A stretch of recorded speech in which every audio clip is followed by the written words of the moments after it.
ఒక మనిషికి నైరాశ్యాన్ని నేర్పే స్థలం శ్మశానానికి మించింది ఏముంది చెప్పు. నా జీవితంలో ఎప్పటికీ హృదయాన్ని ఇట్లా కదిలించే 3 భయంకరమైన మరణాలు. ఒకటి, మాజీ ముఖ్యమంత్రి ప్రీతమ నేత వైఎస్ రాజశేఖర రెడ్డి గారు ఉన్నారు కదా, తను చనిపోయిన తర్వాత తన డెడ్ బాడీని తీసే క్రియను చూసారా?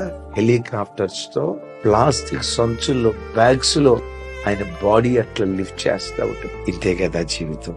తన అందాలతో ప్రపంచ దేశాలను ఉర్రూతులిగించిన శ్రీదేవి, మహా గొప్ప సౌందర్యం. పల్నాటి టైగర్ అని పేరు వహించిన వారు కోడెల శివప్రసాద్ గారు చిన్న గదిలో ఆత్మహత్య చేసుకుని చచ్చిపోయాడు. ఇంతే కదా మానవ జీవితం. కూర్చున్నా లేచిన నా అంతం ఎలా ఉంటుందో ప్రభా నాకు తెలియచేయవని బ్రతికున్నప్పుడు మరణదినం మీద మనసు పెట్టి ఆలోచిస్తే జీవితంలో తప్పులు చేయకుండా భద్రపరుస్తుంది.